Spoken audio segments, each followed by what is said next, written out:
ॐ अज्ञानतिमिरन्धस्य ज्ञानाञ्जनशलाकया चक्षुरुन्मिलितं येन तस्मै श्रीगुरवे नमः। श्रीचैतन्यमनोभीष्टं स्थापितं येन भूतले स्वयं रूपः कदा मह्यं ददाति स्वपदान्तिकं। वन्देऽहं श्रीगुरुः श्रीयुतापदकमलं श्रीगुरुन् वैष्णवांश्च श्रीरूपं साग्रजातं सहगण रघुनाथान्वितं तं सजीवं साद्वैतं सावधूतं परिजनसहितं कृष्णचैतन्यदेवं श्रीराधा कृष्णपादान् सहगण ललिता श्रीविशाखान्वितांश्च। हे कृष्ण करुणा सिंधु दीनबंधु जगत्पति गोपेश गोपिका कांत राधा कांत नमोस्तुते। तप्त कांचन गौरांगी राधे वृंदावनेश्वरी वृषभानुसुते देवी प्रणमामि हरिप्रिये। जय श्री कृष्ण चैतन्य प्रभु नित्यानंद श्री अद्वैत गदाधर श्रीवासादि गौर भक्तवृंद। हरे कृष्ण कृष्ण कृष्ण हरे हरे, हरे राम राम राम हरे हरे। सो श्रीमद् भागवत स्कंद 4 अध्याय 29 और श्लोकों की श्रृंखलाएं, जहां पर एक बहुत ही महत्वपूर्ण विषय के हम चर्चा कर रहे हैं कि नारद मुनि कहते हैं कि कोविदः वेदवाद वेदविदा, जो वेदों के मर्म को जानते हैं, शास्त्रों के सिद्धांत को जानते हैं, वो सोचते हैं, वो जानते हैं कि ये जीवन में हम जो कुछ भी करते हैं वो अगले जीवन में ट्रांसफर होता है कर्मों के माध्यम से। लेकिन साधारणतः लोग इसे समझ नहीं पाते। हमने देखा होगा कि लोग कहते हैं, अरे मैंने किसी तो जीवन में पाप किया था, उसका भुगतान उसी समय हो जाना चाहिए था, अब क्यों हो रहा है? तो ये बहुत ही महत्वपूर्ण प्रश्न है जिसका विश्लेषण हम आज से देखेंगे। तो श्लोक क्रमांक 60 में जो आखिरी श्लोक हमने चर्चा की थी, नारद मुनि कहते हैं कि the great sage Narada continue, the living entity acts in a gross body in this life. This body is forced to act by the subtle body composed of mind, intelligence and ego. After the gross body is lost, the subtle body is still there to enjoy or suffer, and thus there is no change. तो शरीर की अवस्था ये दो भागों में विभाजित है। एक जो बाह्य हमें दिख रहा है और एक आंतरिक जो अस्तित्व में है।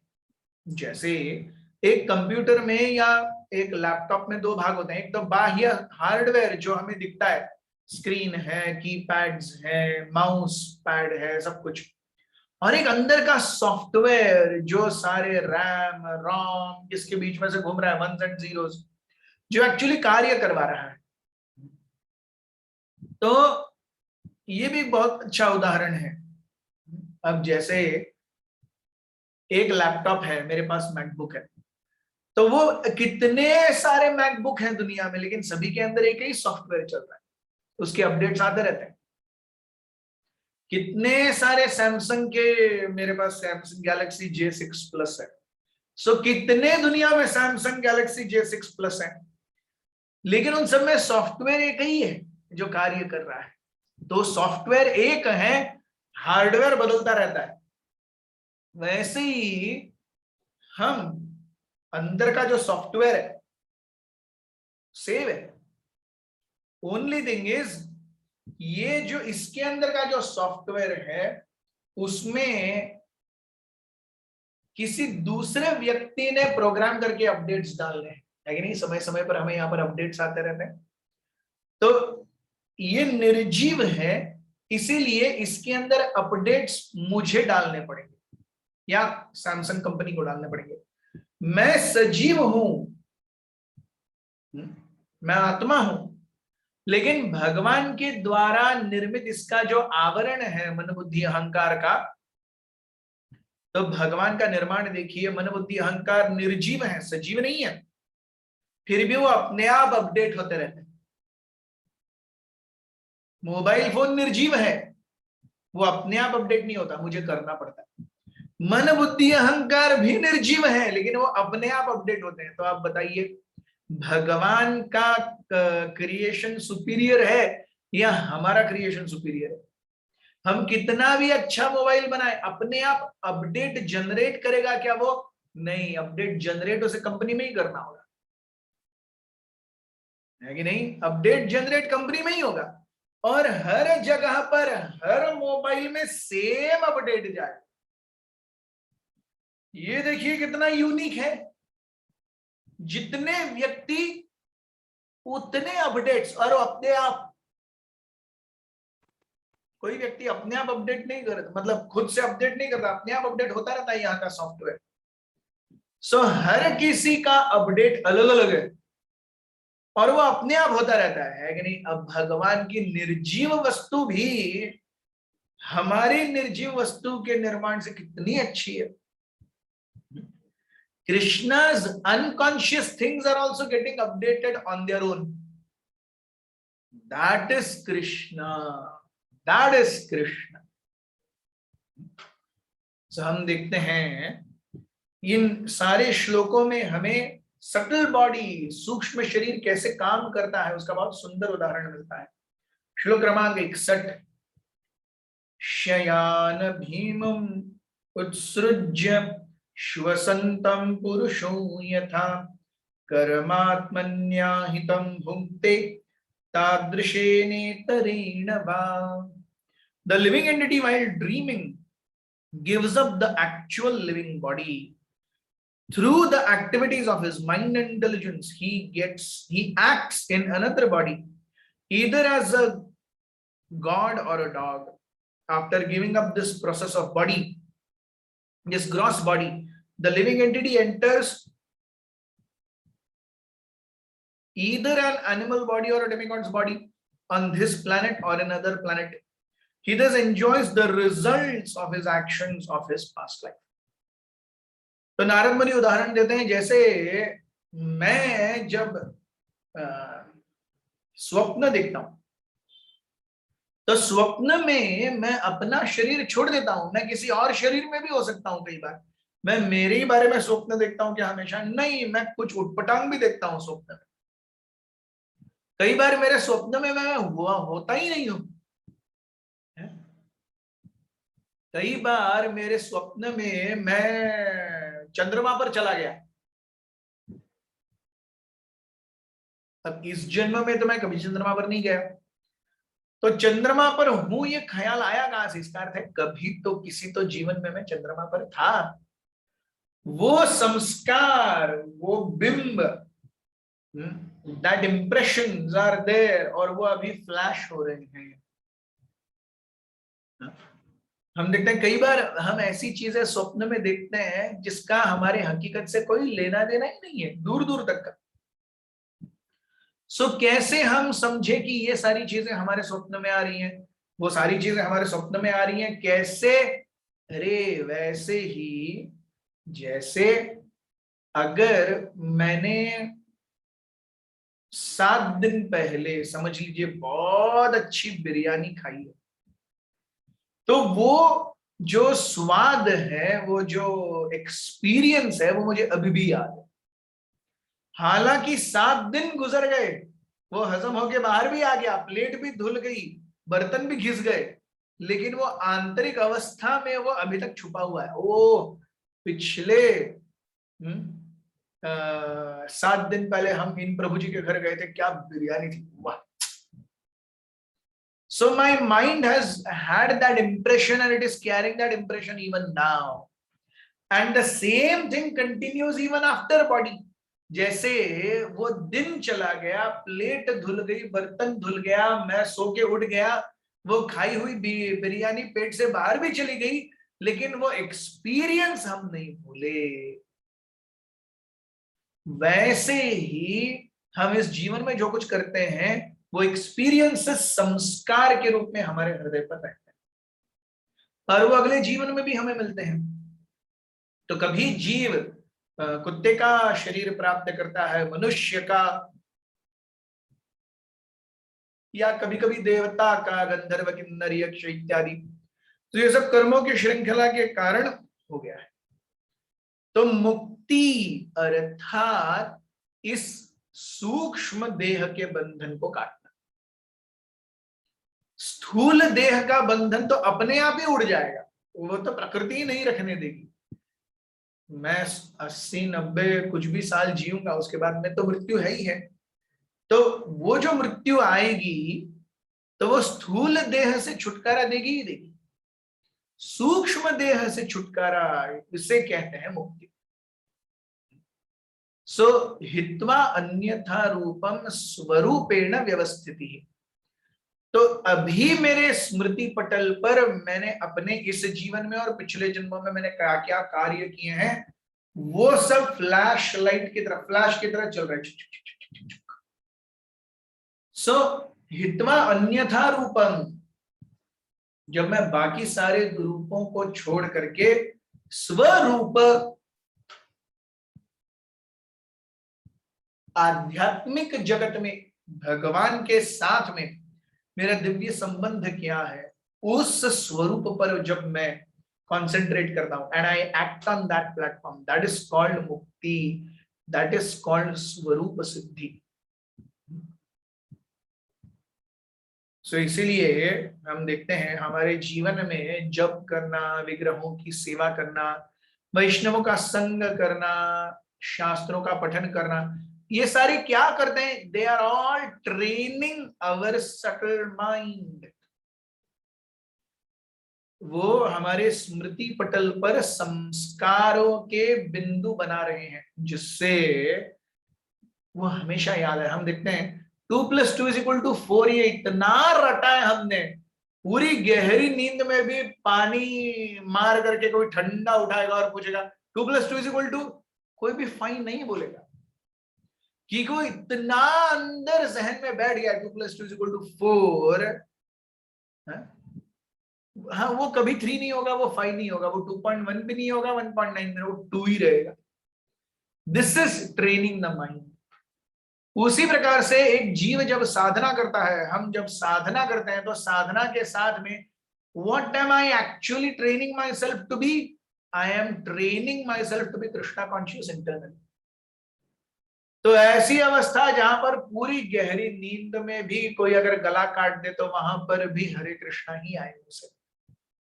जैसे सोते हुए कोई अगर ठंडे पानी का फवारा करेगा और बोलेगा बोल 2+2=2, हम 4 ही बोलेंगे, वैसे ही सोते समय भी अगर कोई गला भी काट देगा तो भी वो आह के बाद हरे कृष्णा निकलना चाहिए।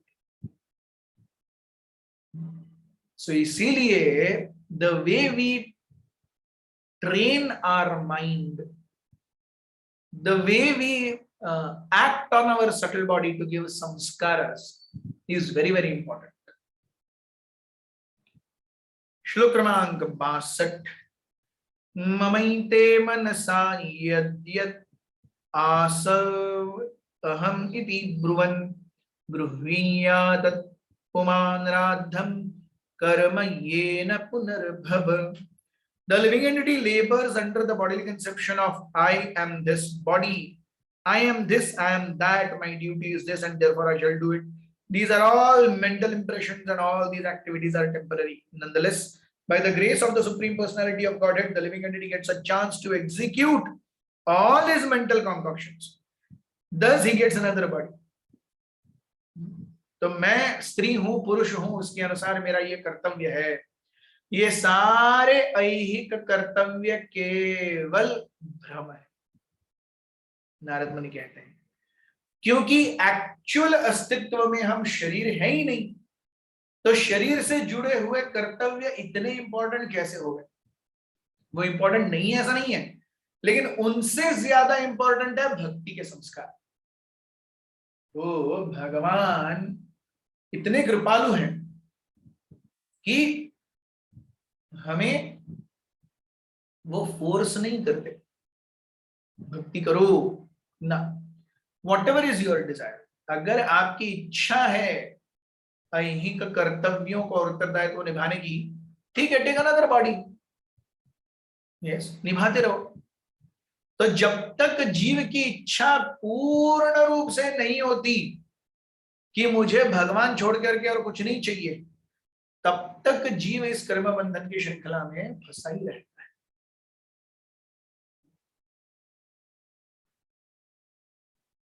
सो नारद मुनि कहते हैं कि जैसे वायु एक गंध को एक जगह से दूसरी जगह लेकर के जाती है, वो सुगंध भी हो सकती है, दुर्गंध भी हो सकती है।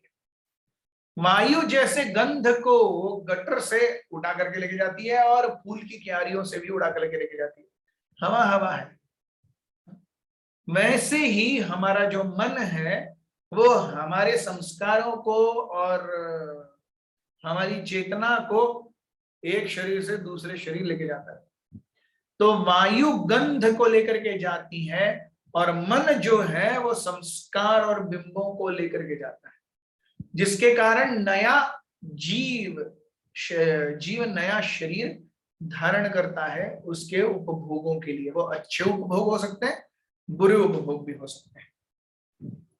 यहाँ पर प्रभुपाद जी श्रीमद् भगवत गीता के 18वें अध्याय के 61वें श्लोक पर जोर देते हैं कि ईश्वर सर्वभूतानां हृदयेषु अर्जुन तिष्ठति भ्रामयन् सर्वभूतानि यंत्रारूढ़ानि मायया। सो माया के यंत्र पर सवार हर कोई क्या कर रहा है? वो भगवान के द्वारा दिए गए निर्देशों का पालन कर रहा है। So we are help, we see, हमें दुख नहीं चाहिए, आते हैं। हमें सुख नहीं चाहिए, आते हैं। हमें एंजाइटी, तकलीफ नहीं चाहिए, आती है। तो भगवान क्या कह रहे? तो जीव के कर्मों के बंधनों को भगवान डायरेक्ट कर रहे हैं। इसीलिए क्या होता है रे, बहुत सुकृति के बाद भक्ति में आने का प्रवास चालू होता है, अवसर मिलता है। इस अवसर को लेकर के हम अगर भगवान की सेवा में तत्पर रहेंगे, that is the best way of living in this world. That is the best way of living in this world and leaving this world also. So भ्रामयन् सर्वभूतानि, भ्रमण करा रहे हैं हर एक जीव को। ठीक है, आपको ये करना है ना, ये करो, आपको ये करना है, ये करो, जो आपको चाहिए भ्रमण करवा रहे हैं। यंत्रारूढ़ानि माया, माया के यंत्र के ऊपर। तो जैसे हम जब किसी फेयर, बच्चों के फेयर, जत्रा, मेले में जाते हैं, सो वहां पे वो मेरी गो राउंड और जायंट व्हील ये सब रहता है।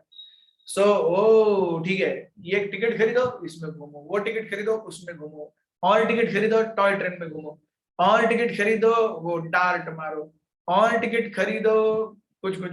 सो अरे आपको वो फेयर किसके लिए बनाया गया है? एक के बाद एक आपको गतिविधि। तो एक बार आप उस मेले के अंदर घुस गए, कभी आप जायंट व्हील में हो, कभी मेरी गो राउंड में हो, कभी आप डार्ट फेंक रहे हो, कभी आप चीजों के ऊपर वो रिंग फेंक रहे हो, कभी स्टॉल में जाकर के खाना खा रहे हो, कभी मित्रों के साथ में गप्पा मार रहे हो, आप वही हो उसी मेले में, लेकिन अलग अलग कार्य कर रहे हो समय के अनुसार। वैसे वही जीव इसी भौतिक जगत में अलग अलग कर्मों की श्रृंखलाओं के अनुसार अलग अलग जीवनों में अलग अलग भोगों को प्राप्त करना है।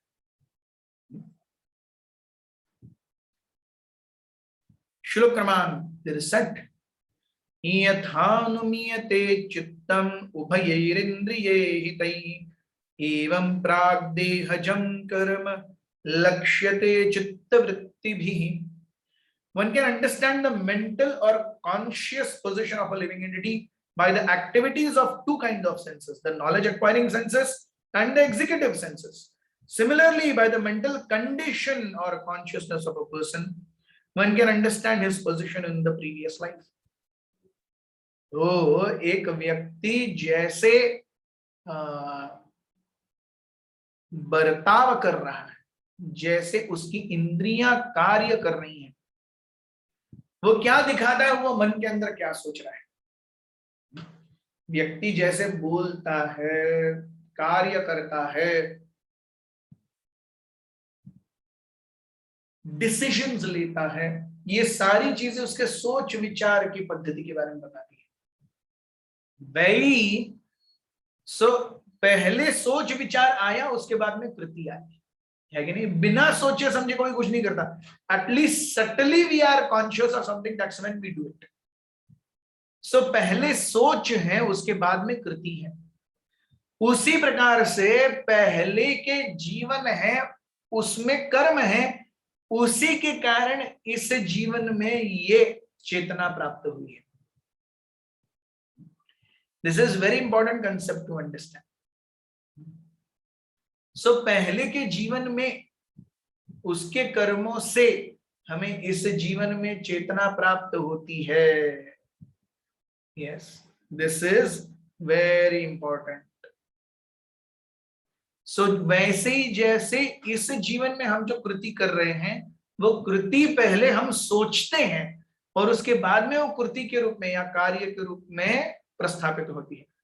वैसे ही पिछले जन्मों में हमारे जो सोच विचार चेतना थी, वो इस जीवन में हमें देह के रूप में मिले हैं।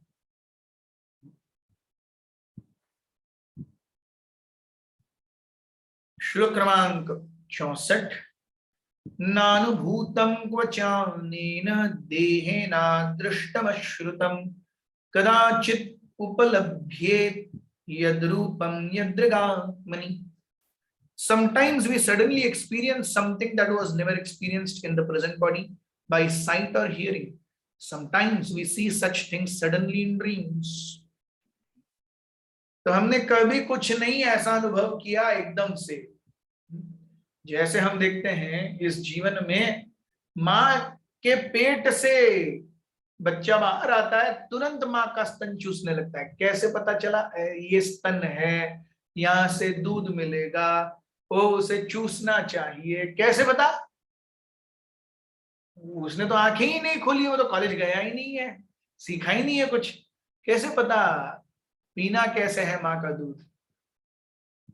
जब स्त्री या पुरुष का देह वयस हो जाता है, प्यूबर्टी प्राप्त करता है, तो स्त्री और पुरुष के बीच का भेद कैसे पता चलता है? किसी को एजुकेशन देना पड़ता है क्या? वो नहीं। मतलब पिछले जन्मों में कर्मों के वो श्रृंखलाएं हैं जो अभी क्या कर रही हैं? समय आ गया, अब उन अनुभूतियों को आप फिर से जी सकते हो। ये सिग्नल्स दे रही है प्रकृति। Exactly like you are standing on a signal और वो रेड है, तो रेड सिग्नल ग्रीन हो गया, मतलब वो जाने की अनुमति, चलो यहां से जाओ। सो रेड सिग्नल बता रहा है आप रुको, और वही ग्रीन हो जाता है, मतलब ठीक है चलो अब आपकी गाड़ी आगे जाने के लिए तैयार है। वैसे ही शरीर प्राप्त होता है, और शरीर प्राप्त होने के बाद में समय समय पर कर्मों के अनुसार हम जीवन में उपभोग लेते रहते हैं। और ऐसे हमें पिछले जन्म, कोई इस जीवन में बहुत दुख भोग रहा है, अर्थात पिछले जन्मों के बहुत मेजॉरिटी पाप अभी धुल रहे हैं। कोई इस जीवन में बहुत ही सिंपल साधारण अच्छा धनी परिवार, मतलब पिछले पुण्यों का वो अब हिसाब चुकता कर रहा है। Yes, it is all karmic principle working. It is all karmic principle working. So इसीलिए हमें ये जान करके अत्यंत सावधानी से ये जीवन बिताना चाहिए कि हम नया और कोई कर्मों का बंधन हमारे लिए न रख छोड़ जाए जब हम इस शरीर का त्याग करें। तो कबीरदास जी कहते हैं, कबीरा जब हम पैदा हुए जग हंसे हम रोए, ऐसी करनी कर चलो हम हंसे जग रो। कबीरा जब हम पैदा हुए जग हंसे हम रोए। जब बालक पैदा होता है स्वाभाविक रूप से वो रो रहा है और सभी खुश हैं, अरे हैप्पी बर्थडे टू यू। सो जब हम पैदा होते हैं हम रो रहे हैं और बाकी सब हंस रहे हैं। कबीरदास जी कहते हैं ऐसी करनी कर चलो हम हंसे जग रोए। हम हंसे, अरे मैंने किसी के प्रति कोई अपराध या गलत व्यवहार नहीं किया, आई एम हैप्पी, हम हंसे। और जग रोए कि अरे ऐसे व्यक्ति का साथ अब नहीं मिलेगा। Yes, this is life, this is actually life. He is a sadhu. So sadhu कौन है? जो many definitions of sadhu, one of the definition of sadhu is जो सोसाइटी से जो कुछ भी लेता है, जितना लेता है उससे ज्यादा वो सोसाइटी को वापस देता है, वो साधु है। तो ये साधुत्व के संस्कार हमें अगले जीवन में एक अच्छा पुण्यवान शरीर देंगे। तो प्राप्य पुण्य कृतान लोकान कुशिनाम शाश्वती समा शुचिनाम श्रीमताम गे योग भ्रष्टो विजायते। So if we really live this life peacefully, contently, endeavoring to please Krishna, all success is guaranteed. Thank you very much. Hare Krishna.